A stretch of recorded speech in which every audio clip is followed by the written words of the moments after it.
کہ واقعہ معراج کا انکار ابو جہل نے کیا، ابو لہب نے کیا، عتبہ نے کیا، شیبہ نے کیا، اور تمام مشرکین مکہ نے انکار کیا، تمام مشرکین مکہ نے انکار کیا۔ بانی جامع نظامیہ امام محمد انوار اللہ فاروقی قدس اللہ سرہ العزیز لکھتے ہیں کہ آج کے زمانے میں بعض لوگ یہ کہتے ہیں کہ مصطفیٰ کو یہ سفر خواب میں ہوا، مصطفیٰ کو یہ سفر جو ہے خواب میں ہوا، جسم کے ساتھ نہیں ہوا۔ ٹھیک ہے، اس کے کیا کیا ان کی دلیلیں ولیلیں بتاتے رہتے وہ بانی جامعہ یہ لکھتے ہیں، وہ تو دلائل تو پورے اہل سنت کے ہی ہے، مگر بانی جامعہ اس میں ایک مسئلہ اٹھاتے، اگر خواب میں سفر ہوا تو انکارج کیوں ہوا؟ اگر مثال کے طور پہ میں آپ کو اب بیٹھے بیٹھے اب ایک خواب سناؤں کہ پرسوں میں ایک خواب دیکھا بھائی، رات میں ایسا محسوس ہو رہا تھا خواب میں چوتھے آسمان پہ ہوں، تو آپ کو اعتراض ہوتا؟ میں خواب ہے، میں چوتھے آسمان پہ جاتا ہوں، امریکہ جاتا ہوں، جاپان جاتا ہوں، سمندر کے اندر تیرتا ہوں، میں مچھلی کے اندر چلے جاتا ہوں، مچھلی میرے اندر چلے جاتی، نہیں مردہ اٹھ کے ٹھہر جاتا، زندہ آدمی مر جاتا، ہوتا نا سب خوابوں میں؟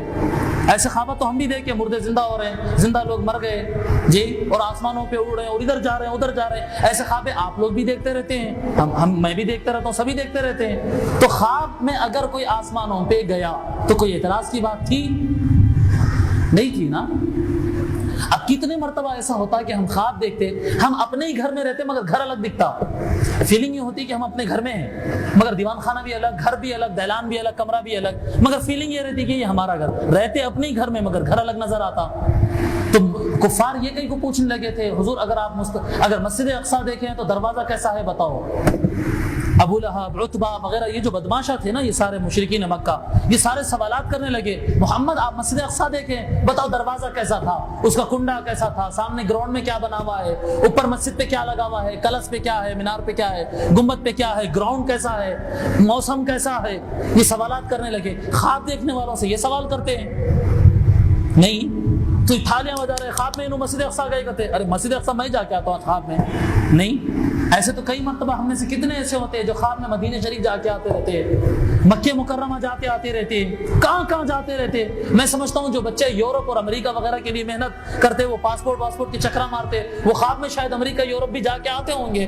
جو جس کو جدھر کی دھن ہے ادھر کے خوابہ تو پڑتے ہی ہیں، نہیں۔ اس میں تعجب کی کیا بات تھی، وہ کیا مسئلہ تھا جس کی وجہ سے ابو لہب تھالیاں بجا رہا تھا، ابو جہل سیٹی مار رہا تھا، عتبہ اپنے چہرے پر کپڑا ڈال لیا تھا، کوئی مذاق اڑا رہا تھا، واویلا مچائے تھے کہ جھوٹا ہے۔ خواب کے پیچھے اتنی پریشانی کی ضرورت کیا پڑی تھی؟ اور کیا مسئلہ تھا کہ صدیق اکبر کے سامنے ابو جہل دوڑتا ہوا